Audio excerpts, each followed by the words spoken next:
আজকে আপনাদের সাথে শেয়ার করব গরুর মাংস রান্না।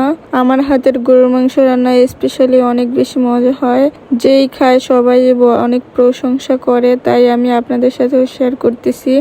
আশা করি ফুল ভিডিওটা আপনারা মনোযোগ সহকারে দেখবেন। তো আগেই আমি গরুর মাংসটাকে ভালোভাবে ধুয়ে পরিষ্কার করে নিলাম। তারপর আমি প্যানে দিয়ে নিলাম। আজকে আমি হাতে মেখে গরুর মাংসটা রান্না করব। এই কারণে আদা, রসুন, পেঁয়াজ, তারপরে লঙ্কা এগুলো আমি ভালোভাবে বেটে তারপর দিয়ে নিলাম। এখন পরিমাণ মতো হলুদ, যে যতটুকু পরিমাণ হলুদ খেতে পছন্দ করে। তো এখানে আমি গরম মশলা গুঁড়া, ধনিয়া গুঁড়া, জিরা গুঁড়া সব মশলাগুলো দিয়ে ভালোভাবে মাখিয়ে নিব। প্রপারলি মাখাতে হবে। গরুর মাংস আসলে হাতে মেখে যত সুন্দর মতন মাখাতে পারবা তত বেশি টেস্ট পারবে। তো আমার মাখানো শেষ, এই কারণে একটু পানি দিয়ে হাতটা ধুয়ে নিলাম। তো কিছু কাঁচা লঙ্কা দিয়ে নিলাম। এখন ঢাকনা দিয়ে ঢেকে রেখে দিব মাংসটা কষানোর জন্য। তো এখন মাংসটাকে আমি ভালোভাবে নেড়ে চেড়ে দিব ঢাকনা উঠিয়ে। এরপরে আমি আবার ঢাকনা দিয়ে ঢেকে রেখে দিয়েছিলাম 1 ঘন্টার মতো।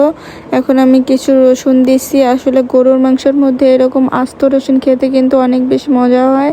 চাইলে আপনারাও ট্রাই করে দেখতে পারেন। তো আমি এখানে বড় সাইজের 2টো আলু টুকরো করে কেটে নিলাম। এখন ভালোভাবে কষাতে হবে। তো কষানোর পরে এখন আমি ঝোলের জন্য পানি দিয়ে দিব। তো ফাইনালি আমার গরুর মাংসটা প্রায় হয়ে আসছে রেডির দিকে। তো রেসিপিটি ভালো লাগে লাইক, কমেন্ট, শেয়ার দিয়ে পাশে থাকবেন। Thanks for watching. Tata, bye bye.